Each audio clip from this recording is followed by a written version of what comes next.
Good morning student. आज BSc first year के अंतर्गत सेकंड पेपर जिसका कि नाम काइनेटिक थ्योरी एंड थर्मोडायनामिक्स है।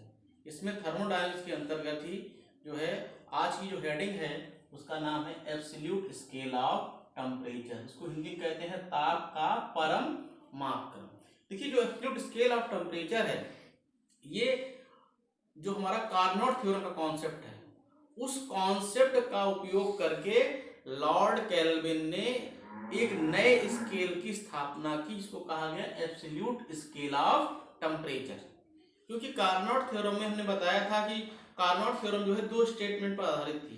पहला स्टेटमेंट ये था कि सोर्स और सिंक के बीच कार्य करने वाला जो रिवर्सिबल इंजन है उसकी इफिशियंसी किसी अन्य इंजन से सदैव सर्वाधिक होगी।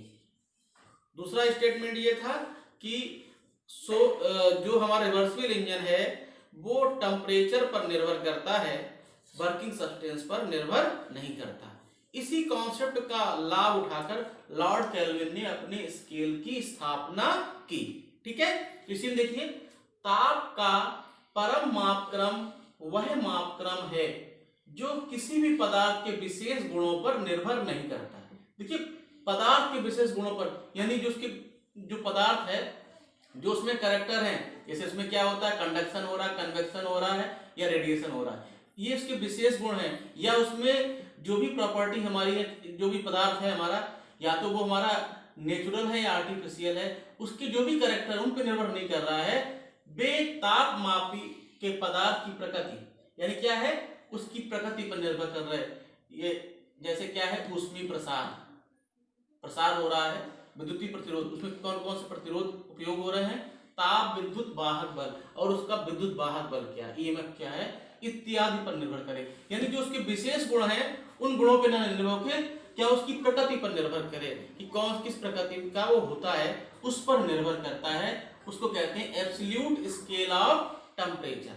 ठीक है, हीट कार्नोट थ्योरम में हमने बताया था, कार्नोट थ्योरम से स्पष्ट है कि उत्क्रमणीय इंजन की दक्षता केवल तापों पर निर्भर करती है, कार्यकारी पदार्थ पर निर्भर नहीं करती। पिछले स्टेटमेंट में हमने बताया था कि जो हमारा क्या नाम कार्नोट थ्योरम है इसमें रिवर्सिबल इंजन का उपयोग करेंगे तो क्या हो जाएगा वो कार्यकारी पदार्थ पर निर्भर नहीं करता। इसी बात का फायदा उठाया किसने, लॉर्ड केल्विन ने। इस बात का लाभ उठाकर लॉर्ड केल्विन ने एक ऐसे ताप मापक्रम की कल्पना की जो किसी भी पदार्थ की प्रकृति पर निर्भर नहीं करता है।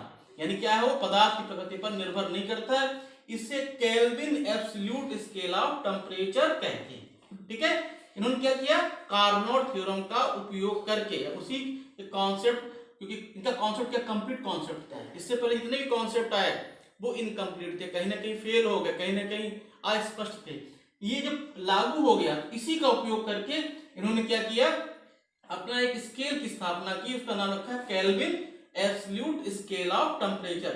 क्योंकि केल्विन ने बताया था, लॉर्ड केल्विन, उन्होंने अपना नाम भी यहाँ पे साथ में लगा दिया। ठीक है, तो यहाँ पर देखिए माना रिवर्सिबल इंजन T1 ताप पर सोर्स से Q1 ऊष्मा लेता है। देखिए जो हमने हीट इंजन का प्रोसेस बताया था तो बताया था क्या कि सोर्स से ऊष्मा ली जाती है। यहाँ पर टेम्परेचर क्या है स्मॉल T1 टेम्परेचर पर सोर्स से ऊष्मा ली जा रही है तथा T2 टेम्परेचर पर सिंक को Q2 ऊष्मा दी जाती है। देखिए यहाँ पर क्या है हीट इंजन कॉन्सेप्ट लगा हुआ है और कैसा इंजन है रिवर्सिबल इंजन। हमने पहले ही बताया था रिवर्सिबल इंजन कौन सा होता है जो दोनों तरफ चलता है, यानी कि जो हमारा जो है एक तो हीट इंजन के प्रकार और रेफ्रिजरेटर प्रकार दोनों प्रकार से कार्य कर सकता है। ठीक है, अब इसकी इफिशियंसी की बात करते हैं। इफिशियंसी ईटा जो क्या है हीट इंजन की इफिशियंसी है और हमने बताया था कोफिशिएंट ऑफ परफॉर्मेंस जो कि रेफ्रिजरेटर की इफिशियंसी होती है उसको बीटा द्वारा व्यक्त करते हैं। पिछले वीडियो में इसके बारे में बताया था। ठीक है, तो ईटा बराबर W/Q1 यानी कि 1 - Q2/Q1। ये क्या है इसको जो दक्षता निकालने का फॉर्मूला है। अब देखिए टेम्परेचर T1 है, टेम्परेचर T2 है, तो कह दिया ये फंक्शन ऑफ T1 T2 क्या मान दिया ये इसका फलन है। और F क्या है एक अननोन फंक्शन है। कैसा फंक्शन अननोन कहते हैं अज्ञात, इसकी जानकारी नहीं है। तो तो ऐसे फंक्शन को यहाँ पर लिया, यानी ईटा बराबर फंक्शन ऑफ T1 T2। अगर हम इसी को रीअरेंज करें, कैसे रीअरेंज करें, देखिए यहाँ पर Q1 अपॉन Q2 कैसे आएगा जब हम क्या करें, इसको लेफ्ट हैंड साइड, इसको राइट हैंड साइड में लेके जाएं, यानी क्या हो जाएगा, जब Q1 अपॉन Q2 निकालेंगे तो क्या हो जाएगा, 1 अपॉन में आएगा। और हमने क्या किया, इसको फिर एक अननोन फंक्शन, फिर एक नया फंक्शन ले लिया, तो कर दिया f डैश। यहाँ पर देखिए f था अननोन फंक्शन, यहाँ पे f डैश आ गया, f डैश T1 T2। ठीक है, तो हमने क्या किया, पहले तो efficiency function of T1 T2 लिया, फिर हमने Q1 अपॉन Q2 का फंक्शन ऑफ f डैश ले लिया, ये दूसरा अननोन फंक्शन हो गया। यानी ये हमारा क्या होगा, एक समीकरण 1 का निर्माण हो गया। ठीक है, कोई दिक्कत तो नहीं इसमें। ठीक है, आगे कंटिन्यू करते हैं। इसी प्रकार देखिए हमारा क्या था, Q1 Q2 था, ऊष्मा ली जा रही थी, सिंक को ऊष्मा दी जा रही थी। इसी प्रोसेस चेंज हुआ, क्या हुआ, Q2 ऊष्मा ली जा रही है और Q3 ऊष्मा सिंक को दी जा रही है। जब ऐसा करेंगे तो क्या हो जाएगा, क्योंकि यहाँ पर देखिए Q1 Q2 यानी T1 T2, यहाँ पर क्या हो जाएगा, यहाँ पर f डैश अननोन फंक्शन है, क्योंकि यहाँ पर Q2 Q3 है, T2 T3 हो जाएगा। यानी क्या हो जाएगा, f dash function of T2 T3, f dash unknown function है, समीकरण नंबर 2 हो गया। इसी क्रम में अगर हम Q1 Q3 लेंगे, Q1 क्या है, सोर्स से ऊष्मा ली जा रही है T1 टेम्परेचर पर और सिंक को टेम्परेचर T3 पर ऊष्मा दी जा रही है, यानी f डैश T1 T3 हो जाएगा। ये समीकरण नंबर 3 हो गया। यानी 1 2 और 3 तीनों क्या उसी क्रम में, जैसे क्रम में हमने लिया है। ठीक है, अब देखिए हमने तीनों समीकरण यहाँ पर जो है अननोन फंक्शन के प्राप्त कर लिए। Q1 अपॉन Q3, देखिए अगर हम यहाँ पर Q1 अपॉन Q3 निकालते हैं तो क्या हो, Q1 upon Q2 into Q2 upon Q3 लिखेंगे। Q1 अपॉन Q3 क्योंकि ये इसके बराबर, क्योंकि Q2 यहाँ पे कट सकता है। हमने क्या किया, समीकरण नंबर 1, समीकरण नंबर 2 और समीकरण नंबर 3 का उपयोग कर दिया। जब उपयोग कर दिया तो f डैश T1 T3, क्योंकि यहाँ पर Q1 Q3 था, इसका मान हम पहले निकाल चुके हैं। यहां पर हमने लिखा तो f डैश T1 T2 इसका मान, और इसका है f डैश T2 T3, ये समीकरण नंबर 4 बन गया। अब देखिए जो समीकरण नंबर 4 बना, यहाँ पे देखिए एक यहाँ पर क्या था, एक फंक्शन था, यहाँ पे फंक्शन हो गए 2। हमें समीकरण को बैलेंस भी करना है। और एक चीज और नहीं यहाँ पर है कि यहाँ पर T2 दिया हुआ, इसमें भी T2 दिया हुआ, लेफ्ट हैंड साइड में T2 गायब है, T2 है ही नहीं। क्या करेंगे, अब कुछ ऐसा करेंगे कि T2 गायब हो जाए, यहां से गायब हो जाए, यहाँ पे क्रिएट करना मुश्किल है, यहाँ पे हटाना आसान है। ठीक है, तो क्या करेंगे, जो राइट हैंड साइड है उस वाले फंक्शन को फिर एक नए अननोन फंक्शन के रूप में लेंगे। देखिए f डैश T1 T2, यहां देखिए 5, इसको फंक्शन मान लिया 5 T1 अपॉन 5 T2, फिर एक नया फंक्शन आ गया, ये भी क्या है, एक अननोन फंक्शन है। इसी प्रकार दूसरा पद दिया हुआ है f dash T2 T3, f dash T2 T3, इसको हमने ले लिया तो क्या हो गया 5 T2 अपॉन 5 T3, यहाँ पर क्या हो गया 5 T2 अपॉन 5 T3। देखिए हमने ऐसा क्यों किया, अगर हम ऐसा करेंगे तो क्या हो जाएगा, T2 T2 कैंसिल हो जाएगा और क्या हो जाएगा, ये जो मान हमारा आएगा वो 5 T1 अपॉन 5 T3 होगा, और यहाँ पर भी क्या हो जाएगा 5 T1 अपॉन 5, यानी बैलेंस हो जाएगा। बैलेंस करने के लिए ऐसा किया गया है कि हमने एक नया फंक्शन लिया 5 के रूप में, और ये हमारा क्या है, इस प्रकार समीकरण नंबर 5 का।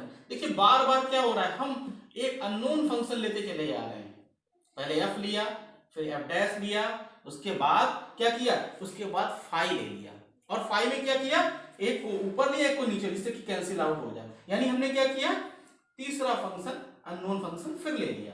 ठीक है, अब देखिए समीकरण नंबर 1 और समीकरण नंबर 5 देखते हैं। समीकरण नंबर 1 और समीकरण 5 को देखते हैं तो Q1 अपॉन Q2 जो हमने स्टार्टिंग में लिया था वो बराबर हो गया 5 T1 upon T2, 5 T1 upon 5 T2, और ये जो है फिर एक अननोन फंक्शन θ1 अपॉन θ2 ले लिया। यानी क्या हुआ, फिर एक नया फंक्शन फिर प्राप्त हो गया। देखिए बार बार फंक्शन चेंज करने से क्या हुआ, जो उसका एक्चुअल स्वरूप है वो कहीं ना कहीं गायब हो गया। यानी ये फंक्शन इसका हुआ, ये फंक्शन इसका हुआ, जबकि हमने यहाँ पे f डैश वाला पद और f पद को छोड़ रखा है। तब यहाँ पर क्या हुआ, एक हमें क्या हुआ, एक अननोन फंक्शन, यानी समीकरण नंबर यानी Q1 अपॉन Q2 जो है फाइनली क्या हो गया, θ1 अपॉन θ2 के बराबर हो गया। यानी एक नया स्केल प्राप्त हुआ, एब्सोल्यूट स्केल ऑफ टेम्परेचर का। इसमें की और स्पष्ट है, क्योंकि हमने पहले ही बताया था कि सिंक का टेम्परेचर हमेशा ही कम होगा, सोर्स का टेम्परेचर अधिक होगा। यहाँ पर Q1 is greater than Q2 होगा। ठीक है, अगर इसी में थोड़ा सा और चेंज करना चाहें, अगर हम चाहें यहाँ पर absolute zero of temperature. Absolute zero कब होता है? एब्सोल्यूट जीरो तब होगा जब इफिशियंसी 1 होगी। 1 मतलब 100% उसकी दक्षता हो। देखिए यहाँ पर अगर ईटा बराबर क्या था 1 माइनस Q2 अपॉन Q1, और ये बराबर हो गया 1 माइनस θ2 अपॉन θ1, क्योंकि Q2 अपॉन Q1 बराबर है इसके। ये समीकरण नंबर 7 हो गया।